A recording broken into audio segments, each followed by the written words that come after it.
Pronoun और antecedent का agreement. अब प्रोनाउन एंटीसीडेंट की कहानी ये है सिंपल तरीके से कि जुमले में जब आप कोई नाउन इस्तेमाल करते हैं, कोई भी नाम इस्तेमाल करते हैं किसी चीज़ का, किसी इंसान का, और आगे जाके उसकी जगह पे प्रोनाउन इस्तेमाल करते हैं, तो जिस नाउन की जगह पर आप प्रोनाउन इस्तेमाल करते हैं उस नाउन को हम एंटीसीडेंट कहेंगे, और जो प्रोनाउन इस्तेमाल कर रहे हैं वो प्रोनाउन उस एंटीसीडेंट के साथ जेंडर में, सिंगुलरिटी प्लूरलिटी में और पर्सन में मैच होना ज़रूरी है। अगर मैच नहीं होगा तो डिसएग्रीमेंट होगा, मैच होगा तो एग्रीमेंट होगा। आज हम यही सीख रहे हैं कि कैसे और क्या रूल्स हैं, क्या तरीका है, सिंपल तरीका कि एंटीसीडेंट नाउन के साथ उसके प्रोनाउन को मैच कराया जाए, राइट।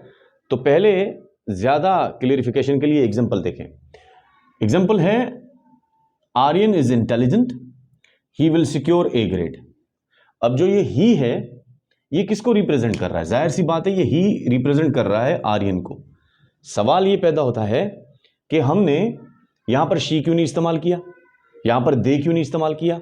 वो इसलिए कि जो ही है ये प्रोनाउन है, ये आर्यन की जगह पर इस्तेमाल हुआ है, ऑटोमेटिकली आर्यन उसका एंटीसीडेंट हो गया क्योंकि प्रोनाउन से पहले आया, नाउन है।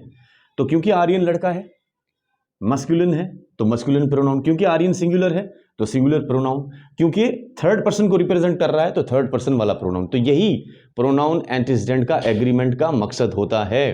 क्या मकसद होता है?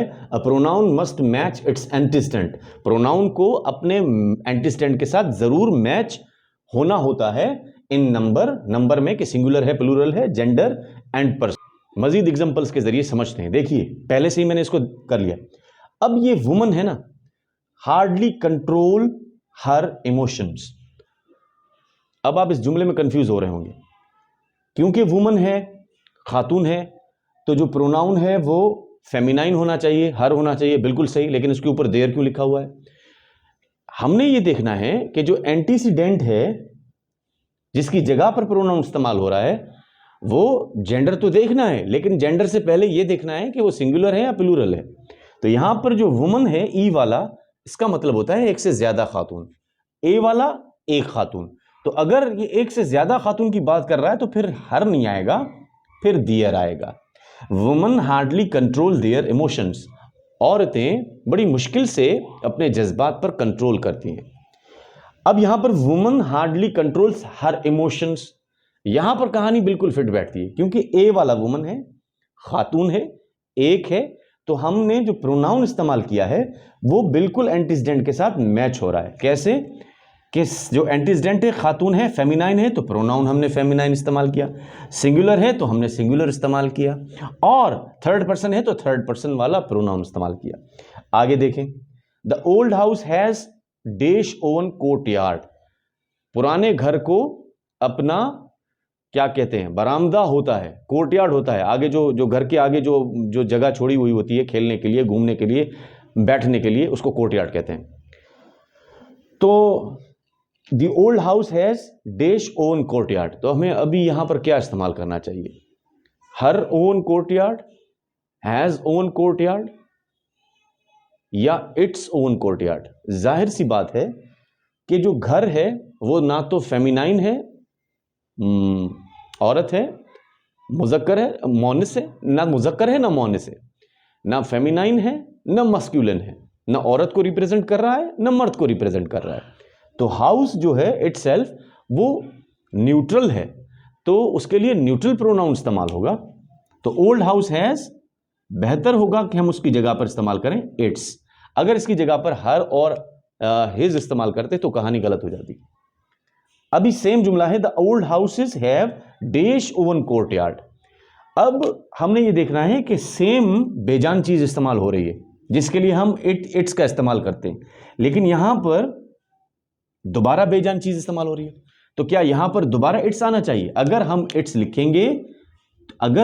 लिखेंगे तो ये हो जाएगा गलत। क्यों? क्योंकि मैंने आपको पहले समझाया कि आपने देखना है कि एंटीसीडेंट कैसा है, नाउन कैसा है, उसका जेंडर देखना है। जेंडर देख लिया, और उससे पहले इंपॉर्टेंटली ये देखना है कि वो उसका नंबर क्या है, मतलब सिंगुलर है या प्लूरल है। यहां पर सिंगुलर था तो न्यूट्रल जेंडर वाला इट्स आ गया, उसको रिप्रेजेंट करे। यहां पर ओल्ड हाउसेज, एक से ज्यादा हाउसेज की बात हो रही है, यहां पर इट्स फिट नहीं बैठता और यहां पर हम इस्तेमाल करेंगे देयर, एक और neutral pronoun, third person pronoun, क्योंकि जो यहां पर सब्जेक्ट है ये वाला दी ओल्ड हाउसेज वो प्लूरल है, सिंगुलर नहीं है। सिंगुलर ये था तो हमने इट्स इस्तेमाल किया। Every actress is proud of dash fame. अब आप एंटीसीडेंट को देखें, एवरी एक्ट्रेस, एक्ट्रेस मर्द एक्टर होता है तो एक्ट्रेस कौन होती है? खातून होती है। तो उसको उसका जो प्रोनाउन होना चाहिए कि हर एक्ट्रेस जो है अपनी शोहरत के पर फख्र करती है, तो अपनी एक्ट्रेस जो है वो फेमिनाइन है, तो यहां पर जाहिर सी बात है क्या आना चाहिए? हर आना चाहिए।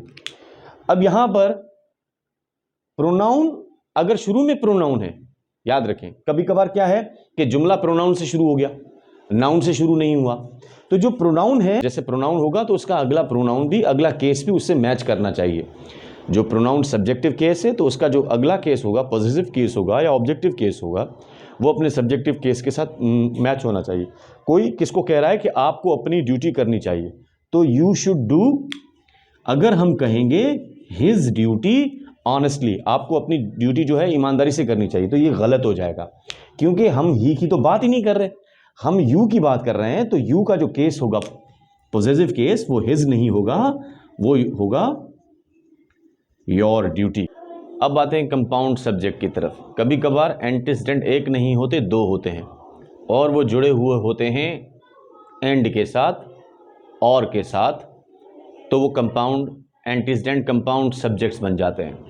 अब उन कंपाउंड सब्जेक्ट्स में क्या होता है कि एक एंटीसीडेंट सिंगुलर होता है, एक प्लूरल होता है, एक फेमिनाइन होता है, एक मैस्कुलिन होता है, एक मर्द होती है का नाम होता है, एक औरत का नाम होता है। उस हिसाब से फिर आगे प्रोनाउन कैसे इस्तेमाल करें ये समझना थोड़ा लाजमी है और बड़ा सिंपल है। देखिए, Sara and Sana are disciplined, dash finish work on time. Sara और सना डिसिप्लिन्ड लड़कियां हैं, सारा और सना डिसिप्लिन्ड लड़कियां हैं और वो अपना काम वक्त पर ख़त्म करती हैं। अब यहां पर सारा और सना दो लड़कियों की बात हो रही है, तो क्या हम हर इस्तेमाल करेंगे, शी इस्तेमाल करेंगे या दे इस्तेमाल करेंगे? तो यहां पर क्योंकि दो लड़कियों की बात हो रही है, भले दो लड़कियों की बात हो, भले एक लड़का हो एक लड़की हो कंपाउंड सब्जेक्ट में और वो एंड से जुड़े हुए हों, भले दो बेजान चीज़ें हों वो एंड से जुड़ी हुई हों, तो हम कभी भी जो है वो जो प्रोनाउन है वो सिंगुलर, और कभी भी जो प्रोनाउन है हम सिंगुलर इस्तेमाल नहीं करेंगे। यहाँ पर भले अहमद होता और यहाँ पर सना होती, भले यहाँ पर चेयर और टेबल होता, बेजान चीज़ें होती, तो क्योंकि दो सब्जेक्ट, दो एंटीसीडेंट एंड के साथ जब भी जुड़े होंगे तो उनका जो प्रोनाउन होगा वो प्लूरल होगा। तो यहाँ पर होगा Sana and Sara are disciplined, they finish work on time, वो काम वक्त पर ख़त्म करती हैं, राइट, करते हैं। तो अब नेक्स्ट जुमला देखें। नेक्स्ट जुमला है neither the driver nor the passenger took dash responsibility. ना ड्राइवर ने अपनी जिम्मेदारी ली ना पैसेंजर ने अपनी जिम्मेदारी ली। जब कंपाउंड सब्जेक्ट में दो सब्जेक्ट नाइदर और नॉर के साथ या आइदर और के साथ या सिंपल और के साथ दो सब्जेक्ट जुड़े हुए हों तो फिर क्या करना चाहिए? क्या यही रूल अप्लाई करेंगे? नहीं। जब दो सब्जेक्ट आइदर और नाइदर और नॉर या सिर्फ और के साथ जुड़े हुए हों तो हम प्रोनाउन बाद में आने वाले एंटीसीडेंट या सब्जेक्ट के मुताबिक इस्तेमाल करेंगे। जुमले में देखें, neither the driver nor the passengers. अब यहां ड्राइवर सिंगुलर है, पैसेंजर्स प्लूरल है। टुक डैश रेस्पॉन्सिबिलिटी, तो हमने क्या करना है, जब नॉर आए ये वाला या और आए ये वाला, तो हमने क्या करना है, बाद में आने वाले एंटीसीडेंट को देखना है। यहां पर पैसेंजर्स प्लूरल है तो इसकी वजह से प्रोनाउन भी प्लूरल बनेगा और हिज नहीं बनेगा, बनेगा their responsibility. Neither the driver nor the passenger took their responsibility. इसको उल्टा कर दें, अगर पैसेंजर पहले आता, neither the passengers nor the driver took, जब ड्राइवर बाद में आता हिज रेस्पॉन्सिबिलिटी सही होता। नीचे वाला जुमला सेम ही है, देखें, आइदर ही और she left dash in the room. Left एक लेफ्ट, मिसाल के तौर पर left phone in the room, अपना फोन जो है वो कमरे में भूल गए हैं। अब आइदर ही और शी लेफ्ट, क्योंकि दो सब्जेक्ट ही और शी हैं, लेकिन ये एंड के साथ नहीं है। एंड होता तो कहानी डिफरेंट थी। अब ये जो हैं और के साथ जुड़े हुए हैं, तो हमने क्या करना है, हमने देखना है कि बाद वाला सब्जेक्ट कौन सा है। अगर बाद वाला सब्जेक्ट सिंगुलर होगा, फीमेल होगा, तो प्रोनाउन फीमेल होगा। बाद वाला सब्जेक्ट प्लूरल होगा तो बाद वाला प्रोनाउन प्लूरल होगा। अगर बाद वाला सब्जेक्ट मेल होगा तो यहां पर क्योंकि बाद वाला जो प्रोनाउन है और के बाद वाला शी है, सिंगुलर है, तो यहां पर इसके साथ चलेगा हर। तो ये होगा आइदर ही और she left her phone in the room. ये कहानी बनेगी कंपाउंड सब्जेक्ट की। उम्मीद है आपको समझ आ गया होगा। क्लास में ये वीडियो देखने के बाद इसी की टेस्ट होगी और ये गेज करेंगे, असेस करेंगे कि आपको कितना समझ में आया। मिलते हैं नेक्स्ट वीडियो में।